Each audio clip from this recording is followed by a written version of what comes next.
recycled na noon. Diba? Yung ganun tayo, nagtsatsaga tayo sa kung ano yung pwede natin ulitin. Meron namang bago yung accessory pa na nakabili ako ng pendant. Nilagay ko lang dito. Saan? Sa ari-ari. Nilagay ko lang dito para kumanda naman yung forma ko kahit ini-recycle ko na ito ng paulit-ulit. Nagbabago lang yung mga accessories dito. Tayo pa rin. Nagbabago yung mga accessories, yung mga tao na nakapaligid sa atin. Yung mga tao na pinagtuunan natin ng pansin. Yung mga bagay na pinagtuunan natin ng pansin. Yung mga materyal na pinagtuunan natin ng pansin sa bagong taon na ito. Kung tunay man tayo naghahangad ng pagbabago, siguro yung pagbabago ng kalooban. Na sinasabi natin, kung dati sakim ako, ngayon, mas sakim ako. Yung sinasarili mo na lang, yung mga bagay-bagay na hindi mo i-share sapagkat ayaw mo masaktan yung ibang tao, ayaw mo mangyayari sa kanila yung mga pinagdaanan natin dito. But at the same time, we are protective of them because we love them. You love them. Pero ang who will protect me? Kaya nga sabi nga, Father, alam mo bang galit na galit ako. Bakit? Kasi gumastos ako nitong bagong taon na ito. Nung nagkasiyahan sila lang ang masaya. Hindi nga ako naalala. Pero nung may nagsaksakan na ng mga magpinsan, nagsaksakan na din sa ospital, bigla ako naalala. Bakit bigla ako naging bahagi ng buhay ninyo? Samantala yung nag-inuman kayo, kumakain kayo, na lahat ng ininom at kinain niyo, gastos ko. Oo, totoo naman. Pag masaya, kakalimutan ka. Doon sa mga video call.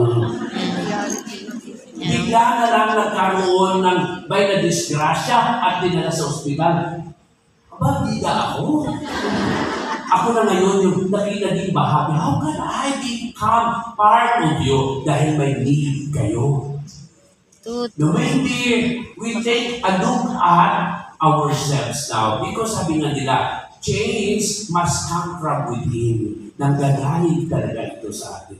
Maaaring ganyan pa rin yung tao, pero yung pananaw natin sa buhay tungkol sa mga bagay-bagay, yung dapat ang mahabado na. Kasi kung minsan, yung tao, sabi nga natin, ganyan yung pero ganun pa rin ba yung pagtingin ko sa kanya? Is that the way how people look at you? Because yung sukatan na gagamitin natin para husgahan yung ibang tao, yun din naman yung sukatan na gagamitin sa atin. Even at the end of our life here, we will be judged. Yun din yung sukatan na gagamitin sa atin. So kung meron mang magbabago, it has to start from within sa akin.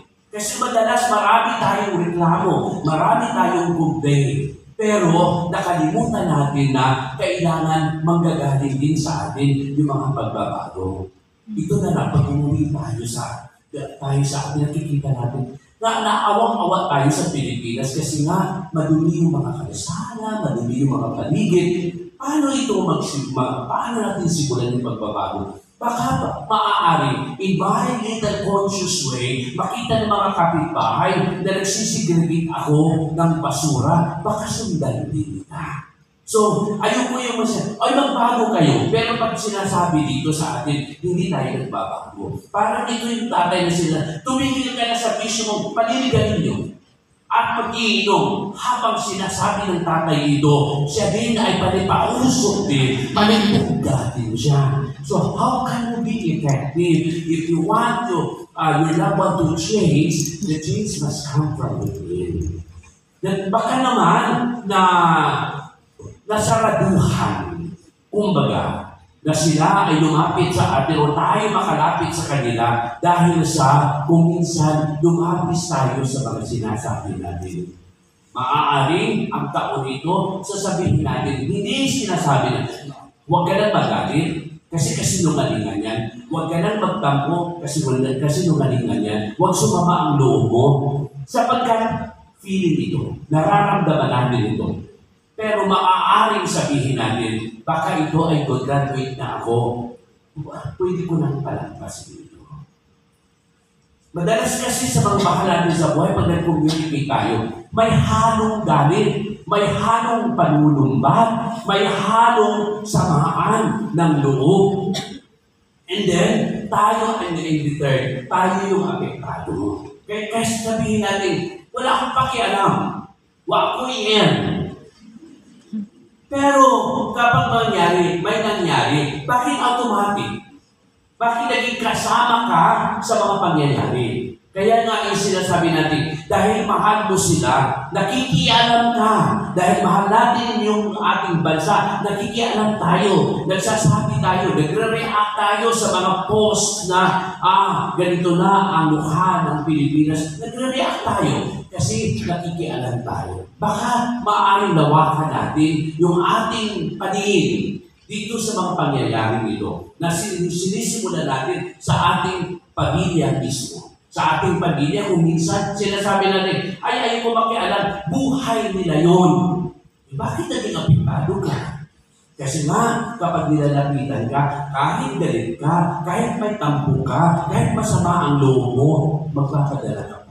Susuporta ka pa rin sila. Kaya lang, marami kang sinasabi. But ang ending noon, ibibigay mo pa rin kung ano yung kailangan na makakatulong sa kanila.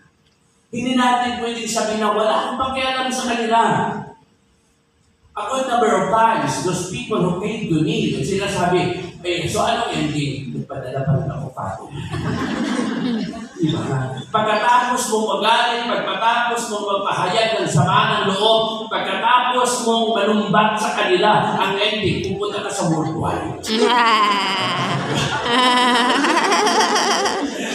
Diba? Totoo. Sabi mo na yun. Kasi gusto mong maglabas ng sama ng loob, gusto mong magalit, wala ka naman pagagalitan. Alam mo, pupunta mo yung orban at pagagalitan mo sila. Hindi naman pwede. Kaya nilalabas mo na lang yung sama ng loob minsan, hindi nila naiintindihan ito. Sapagkat hindi nila pinagdaanan kung ano man yung hirap ng paglalakbay natin dito na malayo sa kanila. Amen? Amen. Kaya kung minsan, nakapagbitin tayo ng salita na ganyan, na makilos na ganyan, ng responses na ganyan. Pero mga kapatid, dito sa bagong taon, yung kung ako'y tatanungin niyo, kung ano yung wish mo kada para sa amin, sana magkaroon tayo ng katalagahan ng buhay. Hindi naman, hindi ko sasabihin talaga sa iyo, sana wala na kayong problema. Para kung may Enriquez, wag mo akong tatantanan. Nandiyan yung parati yung problema. Nandiyan naman lang parati yung mga challenges sa buhay natin because life will not be meaningful kapag wala din naman yung mga pagsubok na yan.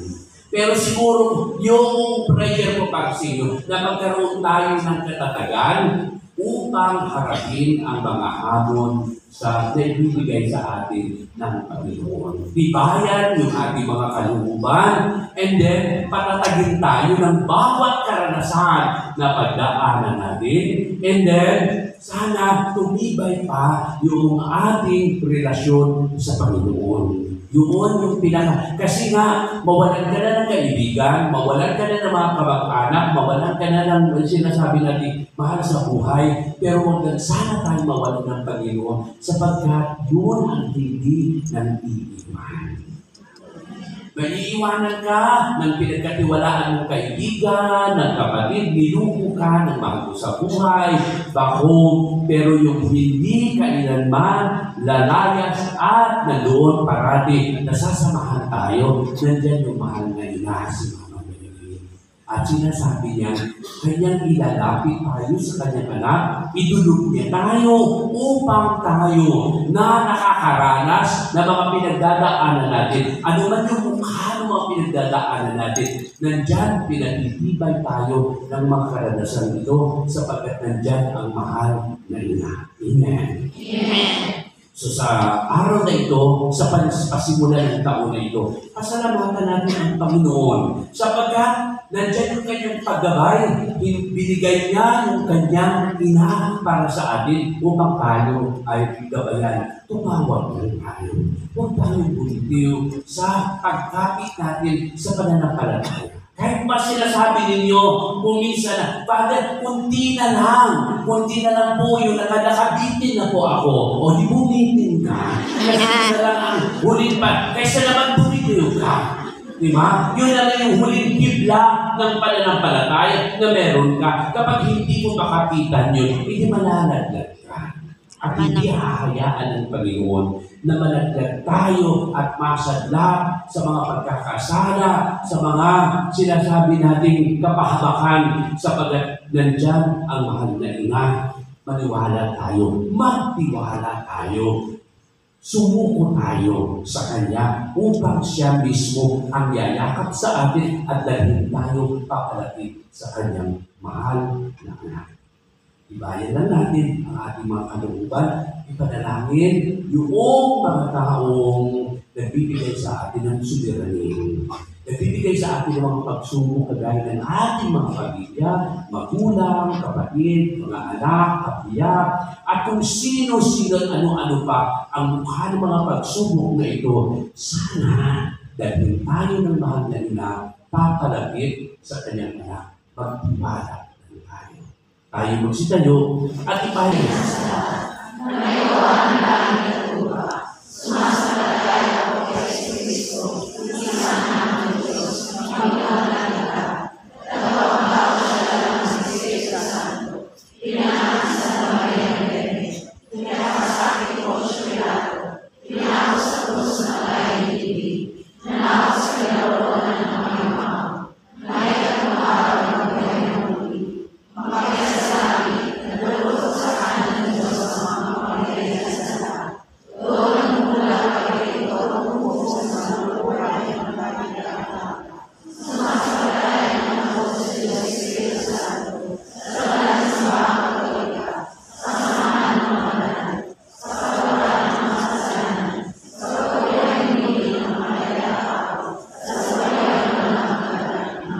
Lumulog tayo ngayon sa awa at paggabay ng ating Panginoon sa pamamagitan ng Kanyang ina.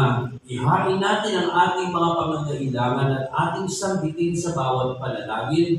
Ama ng kapayapaan, dinggin mo kami. Ama ng kapayapaan, dinggin mo kami. Magsilbing gabay nawa ang simbahan tungo sa liwanag at kapayapaan ng tagapagligtas namin si Jesucristo at sa tulong din ng panalangin ng mga nagaling Maria. Manalangin tayo.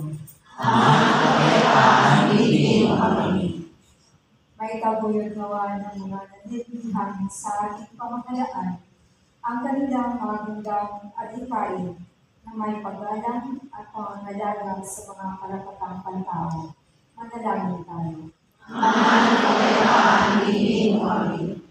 Maghari nawa ng kapayapaan at pag-asang hatid ng ating tagapagligtas sa bawat takanan at pamayanan, lalo-lalo na ngayong taon ng Pilipinas.